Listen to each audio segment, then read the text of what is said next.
BioHerbs Cacao est un cacao en poudre de première qualité, avec de l'eau chaude ou du lait. Profitez d'un tendre goût de cacao. Avec BioHerbs Cacao, vous êtes assuré de retrouver une capacité physique optimale.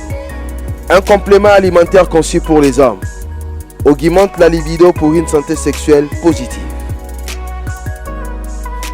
30 minutes après l'usage, vous avez des résultats positifs. C'est la première fois que j'ai goûté un complément alimentaire sain, propre, bio, sans produits chimiques et sans aucun effet secondaire qui fait des merveilles. Tout ce qui est écrit pour ce produit est vrai. En tant que médecin, je vous conseille de l'utiliser. Et pour devenir distributeur, écrivez-nous sur gemsociety1@gmail.com.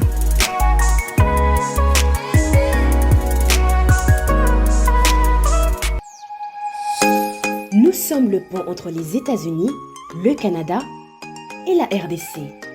ExoFreight, pour vos transferts de colis en toute sécurité et en toute fiabilité. Notre particularité est que pour vos différentes commandes des véhicules neufs ou usagés et autres colis, nous effectuons l'achat à partir des États-Unis, du Canada et nous livrons en un temps record en République démocratique du Congo. Nos adresses aux États-Unis, 1000 Montana Drive, Charlotte NC, 28216. Au Canada, 6377, Boulevard Monk, H4, E3, H8. À Kinshasa, au numéro 32, avenue Kitona, quartier Rigini, commune de Lemba et bientôt à l'est de la RDC. Avec ExoFreight, il n'y a plus de limites.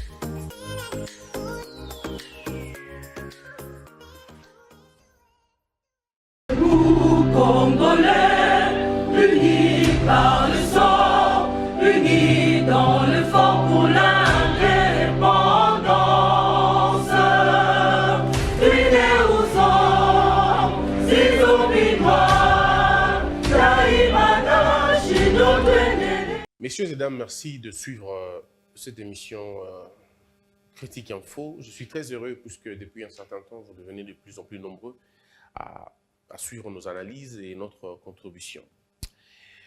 Messieurs et dames, je suis très heureux parce que ce matin, je tombe sur une vidéo de la sœur jumelle de l'ancien président de la République, M. Joseph Kabila Kabange, et sa sœur jumelle, c'est Mme Jeannette Kabila. C'est vrai que, ça, je peux l'avouer, c'est d'abord une famille qui ne parle pas beaucoup, ça ce qui est vrai, et même sa sœur ne parle pas beaucoup. Et toutes les fois où sa sœur a parlé, je crois qu'elle dit des choses sensées.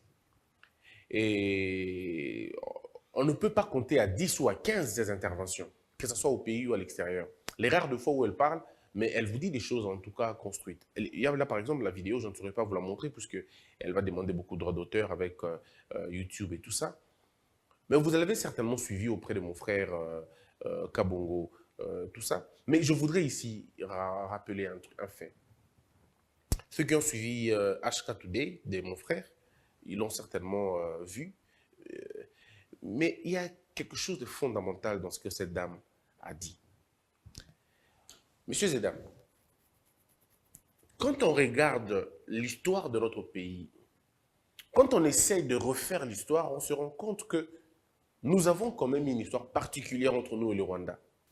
Et tant qu'on ne va pas, à mon avis, donc je corrobore la pensée de l'honorable, tant qu'on n'aura pas remis les choses à leur place, désigné les véritables coupables de l'affaire, je crois que ça ne marchera pas. Puisque nous et le Rwanda, c'est nous qui payons le prix le plus lourd depuis l'histoire. Depuis 1997, c'est nous qui payons l'histoire. Et ceux qui l'ont commencé, effectivement, sont les Occidentaux. Et vous le savez très bien. La communauté internationale, c'est elle qui a commencé toutes ces histoires. C'est elle. Avec leurs plans qu'ils avaient, et je vous ai toujours dit, Sarkozy a dévoilé ses plans en disant que le Congo était très grand et que le Congo ne devait pas être géré par un seul pays. Il fallait refaire la carte. Mais M. Sarkozy oublie que l'Algérie est plus grande que nous en termes de superficie. Monsieur oublie que le Congo n'est pas le plus grand pays en termes de superficie en Afrique. Nous ne sommes pas le premier. Il y a des pays qui sont plus grands que nous. Et l'histoire nous l'a prouvé. Si nous quittons le continent africain, il y a des pays plus grands, plus vastes que nous.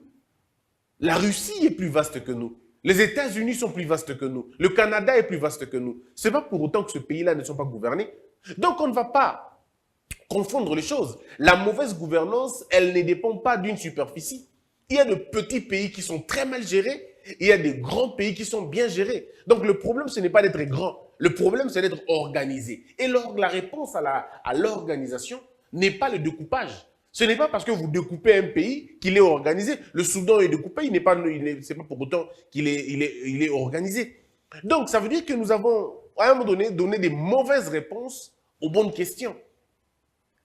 Et bizarrement, la communauté internationale, les Nations Unies, les États-Unis, ces pays-là, ont tendance à croire qu'ils aiment le pays, le Congo, plus que le Congolais. Qu'ils doivent, eux, nous dicter comment nous allons marcher, ce que nous allons faire, ce que nous n'allons pas faire. Ils ne se soucient jamais des problèmes du Congolais, mais ils se soucient très souvent de ce qu'eux vont gagner dans le désordre ou dans l'ordre. De toutes les façons, pour eux, ce n'est pas un problème. Mourir comme vous pouvez mourir, ce n'est pas un problème. Du moment où ce sont des Noirs qui meurent, ce n'est pas vraiment leur affaire. Et donc, cette histoire, je crois que l'honorable Kabila l'a, mais alors de la manière la plus savante expliquée. Nous avons, dans cette histoire, on a perdu un président. Peut-être si Laurent Désiré Kabila était dans ce pays, peut-être s'il avait fait longtemps, je ne crois pas qu'on aurait l'indiscipline qu'on a aujourd'hui. Là où M. Kabila Joseph a échoué, certainement Laurent Désiré n'allait pas échouer. Puisque pour M. Joseph Kabila, il a échoué de transformer. Il n'a pas réussi à transformer le peuple, la mentalité de ce peuple pendant 18 ans. C'est que Kabila, le père, a réussi à faire en moins d'une année. Kabila, le père, avait réussi à transformer la mentalité de ces Congolais en moins d'un an. Il a utilisé la chicotte, il a utilisé la sanction, il a utilisé l'ordre et la discipline. On était dans l'ordre dans ce pays avant la mort de Laurent Désiré Kabila. Avec son slogan, il fallait qu'on se prenne en charge. Et on pouvait voir cette mentalité qui commençait à rentrer dans la tête des gens. Le soulèvement, l'un des premiers soulèvements du pays est venu du gouvernement, il ne faut pas qu'on l'oublie. C'est le gouvernement de Laurent Désiré Kabila qui a soulevé le peuple contre l'agression rwandaise. Bon, Mobutu, c'est vrai, il n'en avait pas besoin, puisque le pays n'était pas menacé en ce moment-là. Mais c'est sous Laurent Désiré Kabila que le peuple a été mobilisé. On a demandé, vous avez vu le ministre de la Communication à l'époque, descendre dans les rues de Kinshasa, haranguer les foules, demander à Kinshasa d'être vigilante. On a vu, et grâce à ces mobilisations-là, aucune incursion n'a été autorisée. Tout ça, c'est parce que Laurent Désiré Kabila avait une autre pensée. Quand il arrive, vos histoires de traités internationaux, vos histoires de conventions par-ci, conventions par-là, Kabila dit niet. Quel est notre bénéfice dans ça? Qu'est-ce que nous gagnons en allant dans vos histoires de droits de l'homme? On gagne quoi? C'est vrai, être dans le droit de l'homme, c'est une très bonne chose. Mais qui finance notre éducation? Qui finance notre enseignement? Qui finance notre société? Personne. Alors, comme c'est nous qui finançons notre propre développement, les choses vont aller à notre rythme. Et il s'est assumé. Et les choses allaient au rythme du Congo. Mais ici, quand Laurent Désiré Kabila part, Joseph Kabila arrive, je comprends aussi les contextes dans lesquels il est arrivé au pouvoir. Bon, il faut créer une légitimité, mais aussi, on est jeune, on a 29 ans, on n'a pas beaucoup d'expérience, on n'a pas très confiance aux gens d'ici. Et je crois que M. Kabila l'a dit plusieurs fois qu'il a regretté d'en avoir pas eu de collaborateurs qu'il fallait. Et je crois que dans l'expression la plus facile, je crois que Joseph Kabila a regretté le fait qu'il avait peut-être des idées, il avait des idées dans sa tête, mais il ne savait pas les communiquer aux autres, aux gens qui pouvaient à leur tour communiquer cela. L'histoire le retiendra un jour, l'histoire va retracer les choses, on n'est pas pressé. Dans 20 ans, dans 30 ans, des livres vont être écrits. Et je peux vous rassurer, les responsabilités des uns et des autres finiront par être établies. Le véritable voleur, le véritable coupable de l'échec de la gestion de Kabila vont finalement être connus. On va dire, mais ça n'en exclut en rien sa propre responsabilité, ça n'exclut en rien. Mais il faut le dire aussi qu'il y a eu beaucoup de pesanteurs. Donc, on va dire que nous payons le prix le plus cher. Le RCD qui va finalement reprendre les choses, qui venaient du Rwanda de façon officielle. Hein, tout le monde a dit que le RCD, c'était vraiment un mouvement rwandais. Tout le monde avait vu, il n'y a pas de débat là-dessus. Ils étaient accompagnés par le Rwanda. Et ils ne se cachent pas, ils le disent. Mais je me pose la question. Et je crois que l'honorable Kabila s'est posé la même question. Bino bolobi que bouti na Rwanda. Rwanda mtatindi bino, pesi bino mandoki, armée bino, azo soutenir bino. Boye na Congo. Bokuti, entre guillemets, le FDLR. Siko ba FDLR wana baza awa, baza ba mouvement o balingi ba bebisa, paix, stabilité, ya Rwanda, d'accord? Ba se réfugiés na Congo. OK. Siko bino RCD boye na Congo, beko zo bokonzi. FDLR avant na wapi na Est. Bino bokangi place nini Est. Mais comment bino bosilisi bitumbango te? Je crois que c'est la question que Mme Jeannette pose. Et Mme Jeannette Kabila pose une question, à mon avis, fondamentale. Comment le RCD, comment l'AFDEL, le RCD, bon, l'AFDEL, on va dire encore que non, il y avait un Congolais à la tête, et ainsi de suite. Bon, on prend le RCD. Le RCD, comment le RCD n'a pas fini cette histoire on va dire, du FDLR? Comment le RCD n'a pas fini? Question, il y a tension dans l'Est de la République. Bango Jérambo Kawana, selon Mme Kabila, pendant 5 ans. Donc le RCD n'a pas réglé la question. Si vous avez au Congo, ça va continuer à la RDC, tout commis ensemble, et ainsi de suite. Bitoubane nous connaît toujours. Alors on va le remettre encore en charge à pays. Ce que tu as lu le statistique, il y a bateau FDLR à Boma. Vous se rendre compte que FDLR à Boma, mingi n'est pas congolais que pas rwandais. Aujourd'hui, le Rwanda dit que l'affaire est Congo, il y a M23, et ça affaire est Congolais entre Bango. Alors, moi, je vais dans le même sens que l'honorable Kabila. Ce qui est là, Bango n'est pas Congolais. Ok, on fait bien.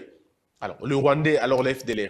Pourquoi nous, on ne veut pas demander aussi au Rwanda de discuter avec le FDLR? Pourquoi la communauté internationale ne met pas l'accent sur le que Rwanda a négocié dans le FDLR? Puisque, inévitablement, mais nous savons tous que le FDLR, ce sont des Rwandais. Des Rwandais. Vous n'avez pas vu un Congolais être porte-parole, il y a un mouvement, il y a FDLR. Vous n'avez pas vu, d'ailleurs, même pas FDLR est en place. On a du mal à les localiser, effectivement, place. Mais les FDLR, jamais la communauté internationale aloba que FDLR Rwanda, bozongo na Rwanda, bosolo na Rwanda, tout va trouver un mécanisme au Rwanda arrondissement, va sur le FDLR. Pourquoi le Rwanda refuse d'intégrer le FDLR dans l'armée naïe? Et pourquoi nous, on sera obligé d'intégrer le M23 dans notre armée? C'est ça le problème. Donc, le Rwanda, lui, peut refuser le mixage et le brassage dans son armée. Biso toki kobo e angote. Vous voyez comment les gens sont bizarres. Vous voyez comment la communauté internationale, elle est hypocrite et complice en même temps. Donc, les revendications, je veux dire les recommandations, on va ça la biso na Congo, bako ça la na Rwanda te, bako ça la na Ouganda te.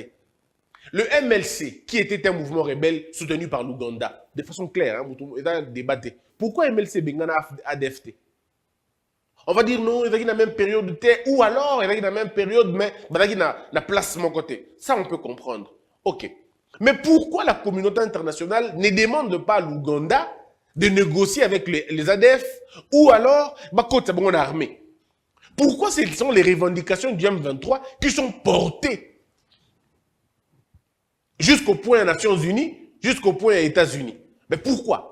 Vous comprenez tout de suite que logique na bango et ça qui m'a bichoté. Parce qu'ils savent, si nous avons une armée non infiltrée, ceux qui ont une administration non infiltrée, ceux qui ont une féodation longue et la armée na bicho, on sera une puissance. Et quand on devient une puissance, tous ces pays voisins vont être comme des appendices, c'est pas na bicho. Ils vont dépendre de nous. Je peux vous rassurer que l'Ouganda ne peut rien faire pour donner le travail à tous les Congolais. Mais le Congo, lui, peut ouvrir un marché qui va soutenir le chômage dans l'Ouganda et le chômage dans Rwanda. Et c'est parce que M. Kagame et M. Museveni ont des perceptions assez limitées sur la question, mais vraiment très limitées. Le Congo, si ce qui est Congo est comme un grenier, il y a Moussala, je peux vous rassurer qu'on n'aura pas tout le travail pour tous les Congolais. Le champ est tellement mounéné, Michel les a tellement potentiellement dans le Congo et belé que nous pouvons résoudre le problème du chômage de l'Afrique. Il y a Grand Lac, je veux dire la région, il y a Grand Lac, mais aussi il y a Afrique australe, mais un peu d'Afrique aussi. Ça veut dire que, au lieu de monter des petits projets, au Inga 1, au Inga 2, au Inga 3, nous pouvons monter de méga projets, avoir des centrales mais des véritables centrales qui peuvent alimenter, pas seulement le Congo, mais qui peuvent alimenter toute la région. Ainsi, on vous préserve vos petits lacs et vos petits fleuves là-bas et produire sous couronté, parce que vous aurez déjà le courant à partir de chez nous.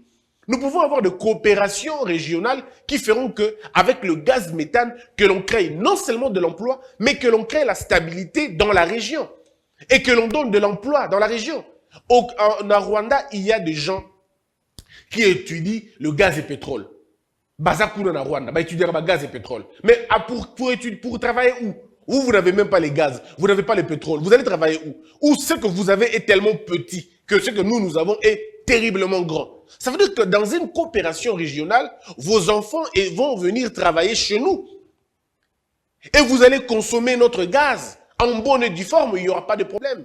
Ce que l'Ouganda ne comprend pas, l'Ouganda peut déverser toute sa marchandise ici au Congo et absorber en une seule province. La province du Kivu peut consommer la production de tout l'Ouganda et puis ici l'Uana.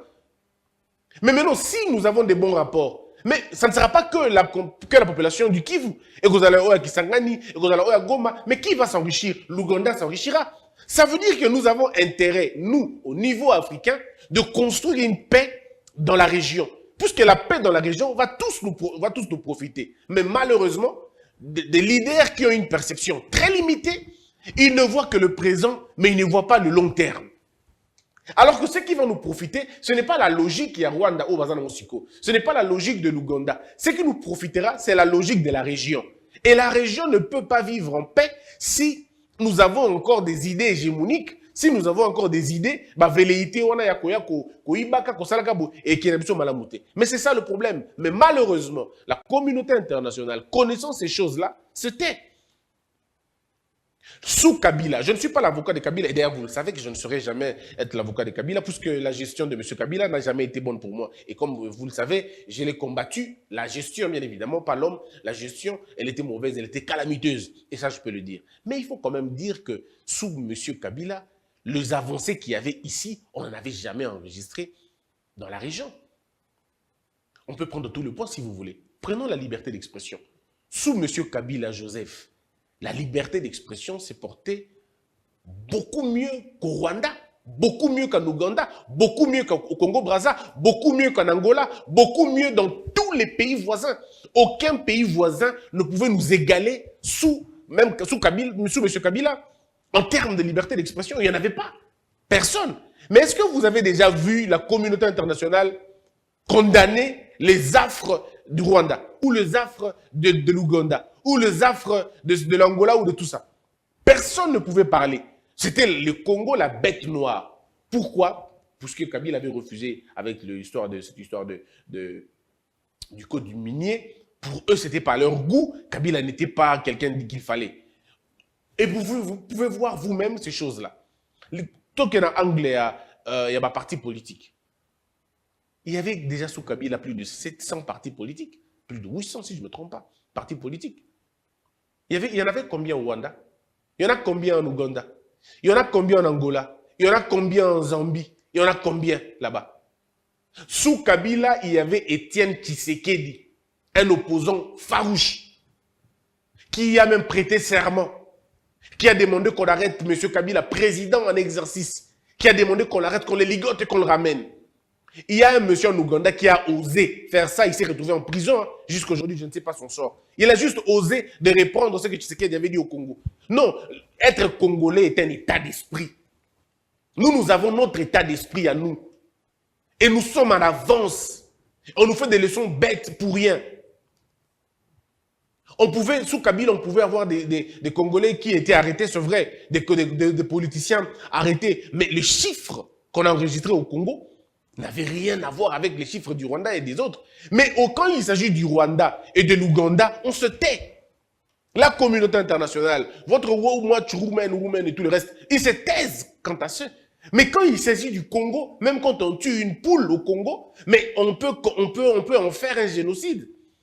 Mais là, quand on abat des gens, quand on tue froidement les gens, on n'en parle pas. Silence radio. Même votre Jeune Afrique ne parle pas. Pardon, Vieille Afrique ne parle pas. RFI, TV5 et ainsi de suite. Silence radio. Avez-vous déjà lu un article de dictature du Rwanda sur RFI? Avez-vous déjà lu un article qui parle de torture dans le milieu, dans le service rwandais? Avez-vous déjà lu un article comme ça sur RFI? Avez-vous déjà lu un article qui incrimine l'Ouganda dans sa manière de liberté d'expression? L'avez-vous déjà lu? Non, vous n'avez jamais lu. Mais vous me citerez de tonnes et de tonnes d'articles contre le Congo. Donc, le Congo n'a pas droit à une erreur. Mais les autres peuvent rester dans le trône des erreurs. Il n'y a pas de problème. Cette histoire pouvait déjà interpeller le Congolais pour dire nous sommes seuls.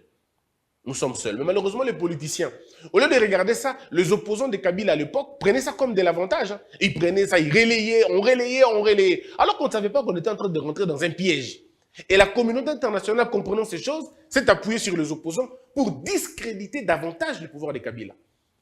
On ne savait pas que ça allait finalement tourner. Maintenant, quand ça tourne, l'opposition au pouvoir se rend compte que, donc le traitement qu'on réservait à Kabila, c'est pareil. Hein. L'opposition est au pouvoir. Aucune torture à la nerf.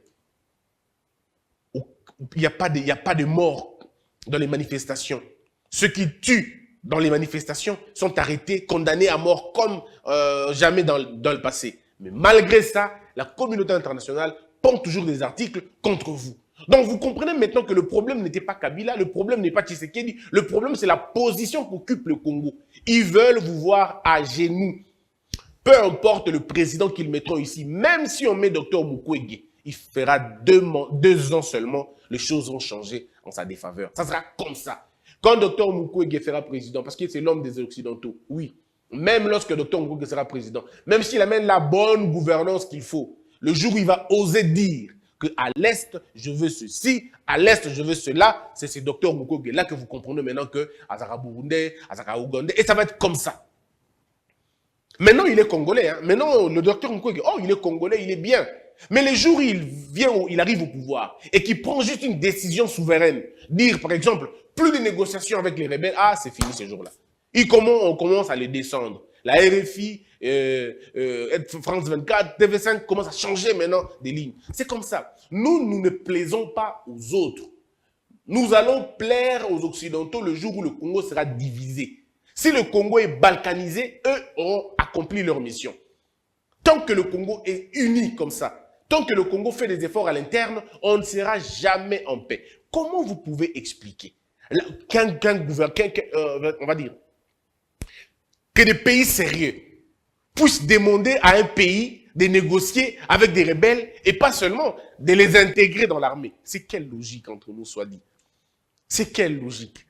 Voyez-vous la France accepter que des insurrectionnels ou je ne sais pas moi, des criminels puissent intégrer l'armée française? Au nom de quel principe? Au nom de quel principe on va accepter que des rebelles puissent intégrer l'armée? Au nom de quel principe? Mais ces choses ne peuvent se concevoir qu'ici chez nous. Mais alors, il faut à un moment donné qu'on se dise qu'est-ce que l'on veut. Donc, Makambo, toujours dans le Congo, et ça quand même assez grave. Et c'est la même chose qu'on a entendu hier en Assemblée nationale. Vous avez entendu ça certainement avant-hier. On demande au Congo de négocier avec le M23. L'idée ici, c'est qu'on négocie avec eux. C'est quoi la négociation? Bakota en armée, toi bakota en police. Et vous savez la logique, je le dis plusieurs fois. Ceux qui bakota en armée, bakota en logique, la police, qu'est-ce qui va se passer? Monsieur Kabila a pensé aussi. Non, bon, pour en finir, ils veulent quoi?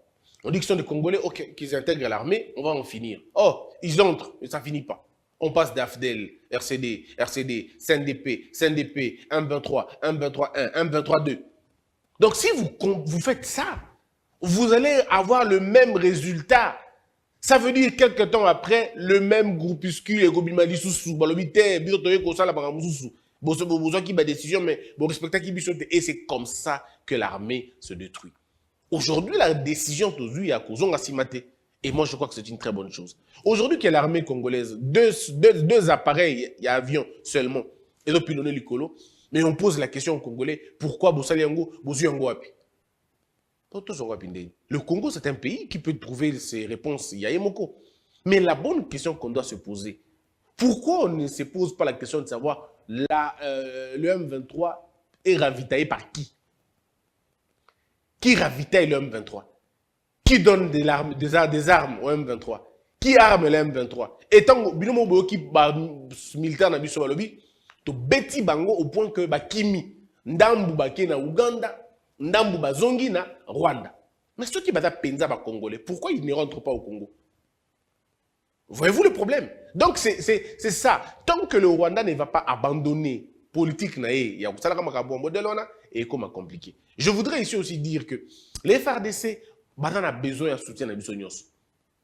Si j'ai soulevé le point de Madame Kabila, Madame Jeannette, c'est parce que j'ai trouvé ça logique et j'ai trouvé ça intelligent comme approche. Elle a démontré à la face du monde que dans tout ça, le Congo n'a jamais été le problème. Le problème a toujours été les autres. Parce que nous n'avons aucun jour au Congo agressé le Rwanda. Aucun jour. Nous n'avons jamais eu l'idée d'agresser le Rwanda. Nous n'avons jamais eu l'idée de fournir le FDLR Bamindouki pour qu'il va déstabiliser le Rwanda. On n'a jamais fait ça. Mais maintenant, le problème aujourd'hui, et si on le faisait aujourd'hui alors, est-ce que ça va arranger le Rwanda?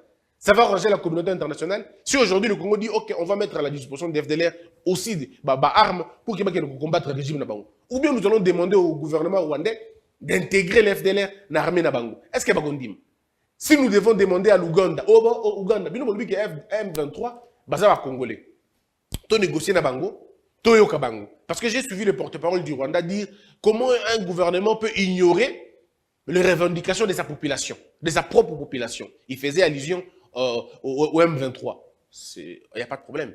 Vous avez les FDLR ici chez nous. Comment un gouvernement peut refuser, ignorer même les revendications de sa propre population? Nous, avec le M23, ça peut faire combien de temps déjà? Je crois une affaire de peut-être 12 ans. Depuis qu'ils ont été défaits, comme on dit, ça fait 8 ans. Mais le FDLR existe depuis combien de temps? Depuis plus de 25 ans. Donc, Bino Mozo est étonné, il y a que Biso Tobo a accédé à la demande de Biso. Selon Bino, on va s'allier à 8 ans. Mais Bino Bovanda na Batumo, Bino Bengana Bango, ça fait 25 ans. Donc, il y a 8 ans, il doit étonner Bino, mais il y a 25 ans, il doit étonner Bino. Mais c'est surprenant quand même, non? C'est vraiment surprenant. Donc, on est dans une histoire, mais totalement illogique. Ce qu'on demande au Congo de faire, on ne demandera jamais à un autre pays de le faire. Pourquoi le Rwanda refuse d'accéder à la demande de ses propres frères? Puisque les FDLR sont des Rwandais. Pourquoi le Rwanda refuse de les intégrer au sein de leur armée, au sein de leur police, au sein de leur administration? Puisqu'ils sont des Rwandais. Pourquoi l'Ouganda refuse d'intégrer les ADF dans l'armée? Pourquoi l'Ouganda refuse d'intégrer les ADF dans la police? Pourquoi l'Ouganda refuse de négocier avec les ADF? S'ils n'ont pas d'endroit pour négocier, nous pouvons les offrir un endroit pour négocier. Il y a un place pour négocier ADF, et une résolution. Donc, ce qui est impossible chez eux, ils veulent que ça soit possible chez nous. Vous voyez la logique? Et Tshisekedi, donc tout ça, a dit pas question. Pas question.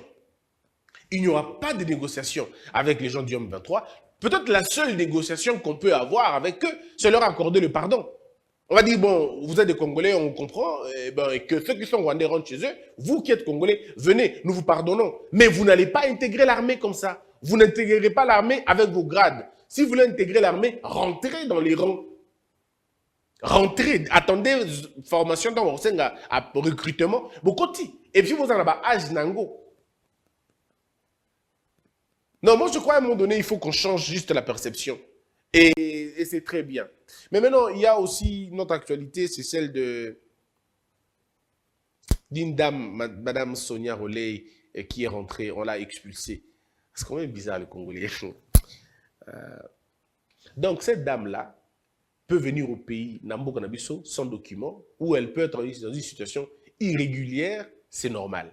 Hein? C'est normal, on ne peut pas l'expulser. Savez-vous combien de Congolais sont expulsés?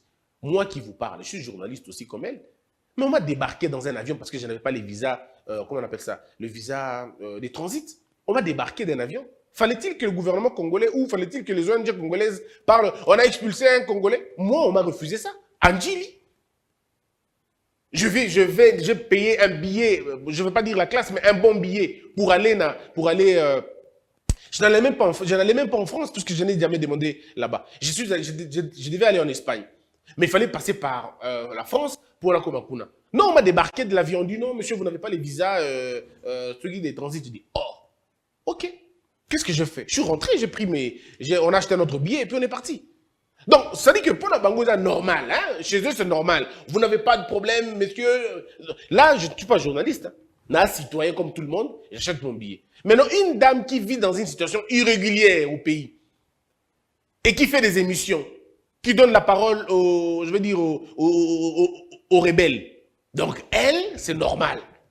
Mais quand c'est quelqu'un d'autre, c'est pas normal. Qu'un journaliste congolais a quitté la France, a dans une situation irrégulière. Au point que non, le problème, c'est que nous devons être sérieux avec nous-mêmes. Nous, on n'est pas sérieux avec nous-mêmes. Nous ne sommes pas sérieux avec nous-mêmes. Dubaï refuse aux Congolais de partir chez eux. Il y a la liste, il y a pas que Dubaï était. Mais les gens de Dubaï viennent au Congo sans problème. La Chine peut elle, fermer les portes aux Congolais. Mais les Chinois viennent chez nous au Congo sans problème. C'est ça le problème que nous avons. Nous ne nous connaissons pas. Un Congolais qui va en Chine et un Chinois qui vient au Congo, dans 2 ans plus tard, le Chinois a plus d'argent que le Congolais qui est allé là-bas. Donc, en principe, entre nous et les Chinois, ceux qui perdront dans le voyage, c'est eux qui perdront plus que nous. On peut dire aussi que nous fermer les frontières, pas des Chinois. C'est ça qu'on appelle la réciprocité. Or, vous nous fermez les frontières, on ferme les frontières pour vous aussi. C'est tout. Notre visa est difficile, le vôtre sera difficile aussi. Si pour obtenir un visa congolais, pour obtenir un visa américain, anglais, français, est difficile pour les Congolais, faisons en sorte que les visas congolais deviennent aussi difficiles pour les ressortissants de ce pays-là. C'est comme ça qu'on vous respecte. On ne vous respecte pas parce que vous avez des gratte-ciels. On vous respecte parce que vous savez vous faire respecter. De la même manière vous nous traitez chez vous, de la même manière on va traiter vos citoyens chez nous. Point. Sonia Roley fait... Attendez, quand elle vient au Congo, elle n'est pas... Elle est censée connaître la loi. Pourquoi elle peut s'amuser ici chez nous et elle ne s'amuse pas chez eux là-bas? Pourquoi? Moi, je dis encore une fois, le gouvernement congolais, vous avez tout mon soutien. Et c'est comme ça. Tout mon soutien. Vous êtes dans une situation irrégulière et vous continuez à donner la parole et faire le coup de ceux qui veulent perturber l'ordre.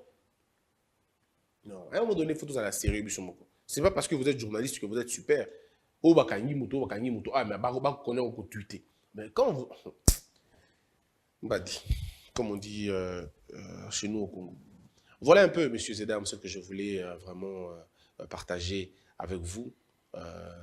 Je crois que je n'ai rien oublié sur toutes les questions d'actualité. On se retrouve demain pour un dernier numéro, si Dieu nous prête vie, que la peur quitte nos esprits et que Dieu bénisse la RDC. Nous, Congolais, unis par le sang, unis dans le fort pour l'indépendance. BioHerbs Cacao est un cacao en poudre de première qualité, avec de l'eau chaude ou du lait. Profitez d'un tendre goût de cacao.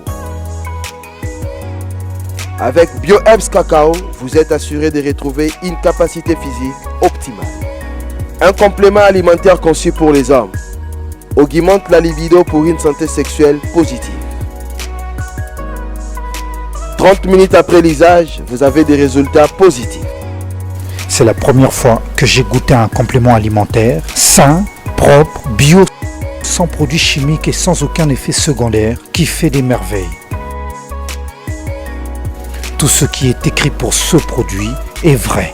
En tant que médecin, je vous conseille de l'utiliser.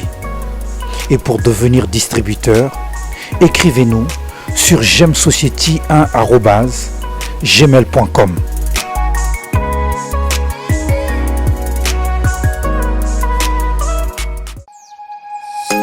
Nous sommes le pont entre les États-Unis, le Canada et la RDC.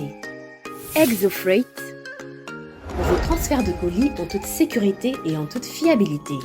Notre particularité est que pour vos différentes commandes des véhicules neufs ou usagés et autres colis, nous effectuons l'achat à partir des États-Unis, du Canada et nous livrons en un temps record en République démocratique du Congo. Nos adresses aux États-Unis, 1000 Montana Drive, Charlotte NC, 28216. Au Canada, 6377, Boulevard Monk, H4, E3, H8.